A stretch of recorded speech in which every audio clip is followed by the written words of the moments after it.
Since he completed his degree, he'd been pacing the streets looking for employment, and every day he goes back home disappointed. There were no jobs anywhere, so he could hardly afford to eat. He eats once a day. He woke up that morning as usual, starving. He wanted breakfast. There was no food in his house and he had no money for breakfast. He got ready, he was lamenting, he was cursing God, he was cursing the heavens, saying now as a man he cannot afford to eat breakfast. He hit the roads, but as he was going, he felt faint, he felt dizzy, he collapsed. He was rushed to the hospital. Doctors quickly performed some tests and they realized that he had burst his appendix. They said they needed to operate immediately to save his life, but they have to wait because he has eaten breakfast and he has to digest, so they have to wait 6 hours. However, time is of the essence. The longer they wait, the worse it will become. And the guy said, no, I haven't eaten breakfast. In fact, I haven't eaten since dinner. Bring me the form, I'll sign. You can perform the operation immediately. The doctor said, are you sure?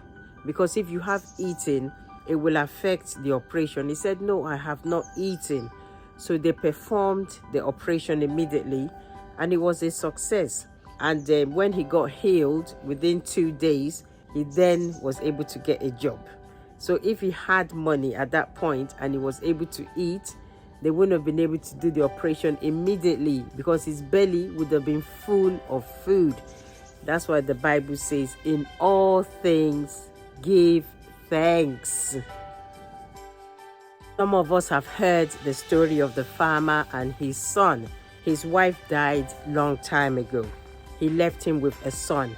This young lad, strong lad, he's the one who helps the farmer on his farm, helps him with the heavy stuff, the heavy machinery and heavy carrying, lifting of stuff, because the farmer was an old man. So one day when the young lad was out in the farm, he had an accident and he broke his leg. The farmer lamented. He was cursing heaven, cursing God. How can this happen to me?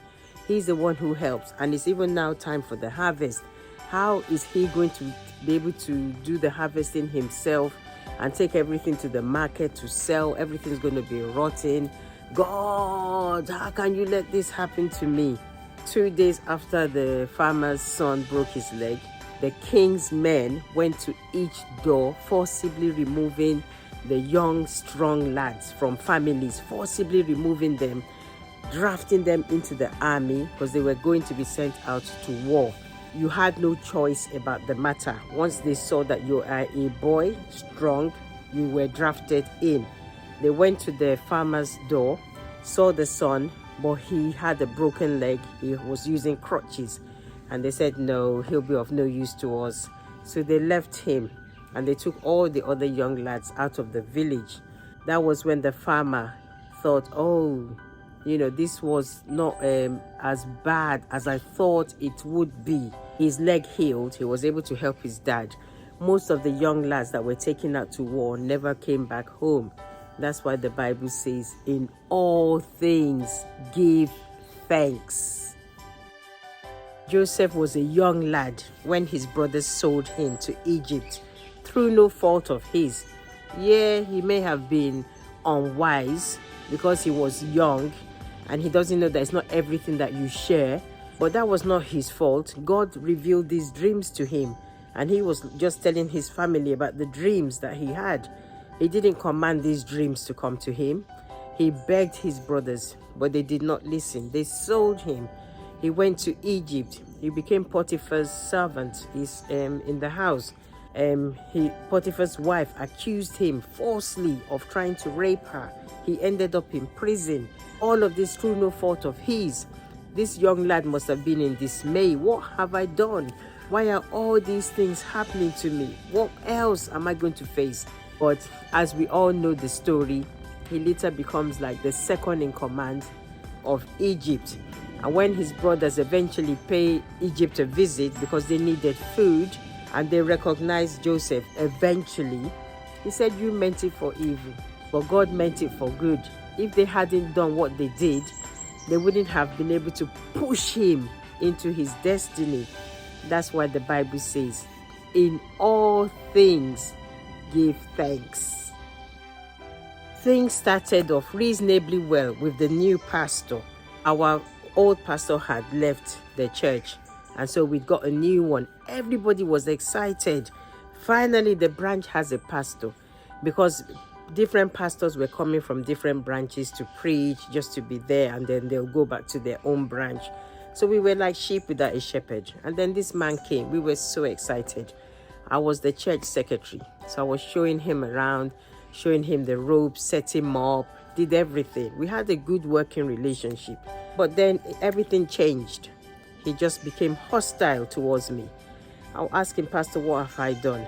He will refuse to answer. He will call meetings, call people in the church, tell them that Tina has done this, he's done that, she's done that. People will jump up from their seats. How dare you? How bloody dare you? How can you do this to the pastor? I'll be sitting there confused, thinking, oh, I didn't do this. I didn't say this. Where did all this come from? But nobody wanted to listen to me, because the pastor could not tell a lie. He could do nothing wrong. It was horrible. People who respected me, they all now started like whispering about me, congregating in small groups, talking about Tina when I walked past. Eventually, I had to leave. I had no choice. I said, God, why is all this happening to me? And then, shortly after I left, I formed my YouTube channel. I joined TikTok, I joined Instagram, I joined Twitter, I joined Facebook. And then my ministry began. And then I thought, oh, this is what God had in plan for me. This is why he allowed all this to happen. The Bible says, in all things, give thanks. My boyfriend had a car, but each time I asked him to take me places, he would say, no, go and take the bus. Even if I wanted to go to the market to buy foodstuffs with my own money, which we will both eat, he would say, no, go and take the bus. Or if his friends called him, he would rush up and take them to wherever they are going, no matter how far away it was. If his friends' wives needed a lift, this guy would get up. He would go and give them a lift. Everybody was telling me, Tina, you are so lucky. Uncle is so good. Brother is so nice. I would think, he never did anything for me, but he was okay outside. So I decided that, okay, it's now time for me to learn how to drive. So I enrolled myself in a driving school. I started learning how to drive. When I passed my test, I then bought a car. If he was driving me everywhere, I wouldn't have bothered to learn how to drive. So maybe by now, I wouldn't even know how to drive. Because my mom was like that. Dad was driving her everywhere. So she never bothered to learn how to drive. Whenever they fall out, mom will be stranded because dad will not take her. But because of what my ex did, he pushed me into learning how to drive. The Bible says, in everything, give thanks. When he asked me to marry him, I had no doubts whatsoever. I said yes immediately. I was very happy. I thought we're going to be together forever. He is my Mr. Forever. I introduced him to my friend. My friend said, wow, Tina, you've done good. He's a keeper. Make sure you don't let him escape your hands. I said, I don't intend to. We're going to be together forever. And then eventually I found out that they had started secretly dating each other, secretly meeting behind my back. They were sleeping together. I was devastated. I said, how can this happen? How can they both betray me like this? My fiancé and my friend, the two people dearest and closest to me. God, why did you let this happen? I was depressed. I was so miserable. I cried every day, I must confess. Eventually, I got over him. I met my husband. And then I thought, wow, this is why God allowed that to happen. Because that guy wasn't good for me. He wasn't right for me. And then I met my husband. And then I knew what true love meant. And what did that guy do to my friend? He slept with her friend as well. And then she was crying, how could you do this to me? And the guy said, excuse me, remember I was with your friend when you started with me? He went off with her friend as well. The last time I saw him, he was still moving from one woman to the other. He still wasn't going steady or settled with anybody. And he's not a young guy. He's much older than me. But I just thank God that I escaped that, because I don't know what would have happened to me today.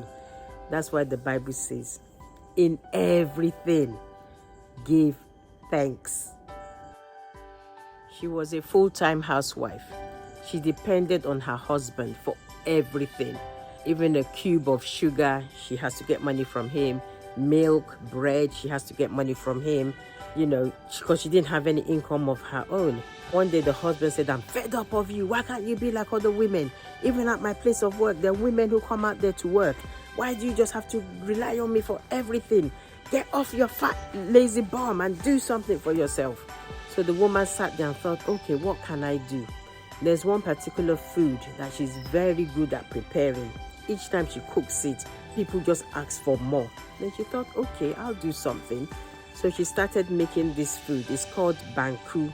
It's a Ghanaian delicacy. She made this banku. She made a lot. She shared it out to people. She charged them for it. There was a queue outside her door the next day. We want more banku. She started making the banku. People will come. Immediately it's made, it's finished. Immediately it's made, it's finished. The money was rolling in. She thought, wow. Then she got a shop and she hired a girl to help her. So she was making this banku. People were queuing up to buy her banku to eat it. Eventually, when the husband saw the success she was having, he said, okay, quit the shop, quit the business, stay at home, become a full-time housewife again. She said, hell no, it's not going to happen. And then rely on you for everything. No, now I have an income coming in. I don't even need to ask you for a penny. She was making, eventually she expanded. She got 2 shops, then 3 shops, then 5 shops. Even she was earning in an hour what her husband was earning in a month. So if he had not pushed her, she wouldn't have known her strengths. She wouldn't have discovered what she could do. That, she was sitting on this gold mine without realizing it. That's why the Bible says, in everything, give thanks. A pastor once shared with us that it was exam time when he was in school, and he always attends lectures. He writes down all the notes, everything. So he was prepared. He went to look for his book, the one he's going to study for the exam. It was missing. He looked everywhere. He couldn't find his notebook. He asked all his classmates. Nobody had seen it. So he knew somebody had stolen his notebook. He was despondent. He said, this is what I wanted to study for this exam. What's he going to do now? He said, so he had this other notebook, which is not full. It doesn't contain the whole syllabus. He thought, well, it's better than nothing. Let him just study that one. But the other topics are all on the other notebook. He'll just have to try and remember what he wrote. He wasn't happy, but the one he had, he read it thoroughly and said, okay, at least if 2 questions come out from that book, he will know he'll get it. But the other ones, he'll be able to answer it half-heartedly. So he studied the one he had. And when the exam came out, the book he had, all the questions came from that. Nothing came from the book that was stolen. So he thought to himself, if he had that book, he wouldn't have even opened this book at all. He would have spent his whole time studying that book, and no questions came out from that. So the thief who stole his book would have studied that book and no question came out. Instead, it came out from the one he had tossed aside. That's why the Bible says, in all things, give thanks. When we were in primary school, we were told this story of a beggar, a homeless beggar. He often went about begging for food, begging for money, just to sustain himself. And he had a trademark slogan. Whenever anybody gave him anything, he would say, do as you would be done by. Whenever anyone gave him anything, he would say, do as you would be done by. So everybody knew him in the village. So one day he went to this woman who was tired of this beggar. So she poisoned the food and she gave it to the beggar. And the beggar said, do as you would be done by. He was happy for this food. He wanted to go and find some spots to sit down and enjoy the food. But as he was going, two young lads, two little vandals, two little hooligans attacked the beggar. They beat him up, punched him to the ground, snatched his food. He was shouting, that's the only food I have for the day, please. They took the food. They both went to one corner. They sat there and they ate the food and they laughed, kicked the old man, and they left. When they got home, they complained to their mom that their tummy was aching. Their mom told them, what did you eat? Where have you been? Where did you go? Tell me what happened. And then they narrated the story that they found this beggar and they took his food and they ate it. And since then, their tummy has been aching. And their mom lamented, saying, I put poison in that beggar's food. He was supposed to eat it and die. And now you've eaten the food. She was wailing and crying, and her two sons died. So you see that beggar? That's what the Bible says. In everything, give thanks. And finally, when Saul of Tarsus, Apostle Paul, took the good news, the salvation news to the Jews, they rejected it. They did not listen. He tried everything, but they were not interested until finally he put his hands up in the air and said, that's it, I'm going to the Gentiles. So because they rejected the good news, we are now grafted in. It now became open to us because Jesus was initially only sent to the lost house of Israel. So salvation is now for everyone. No Gentiles, no Jews, no women, no men, no difference before God. We're all one. We're all God's family.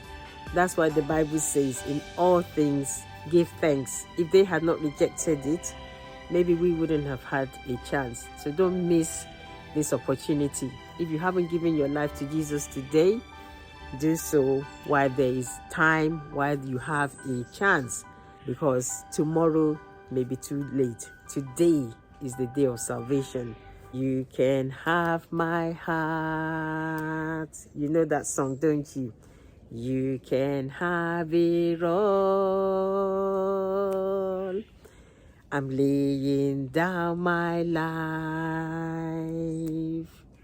no matter what the cost.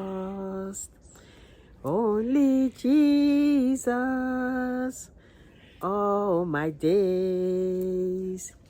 No greater treasure, no sweeter name. The cross before me, the world behind. I have decided only Jesus. God bless you and thanks for watching.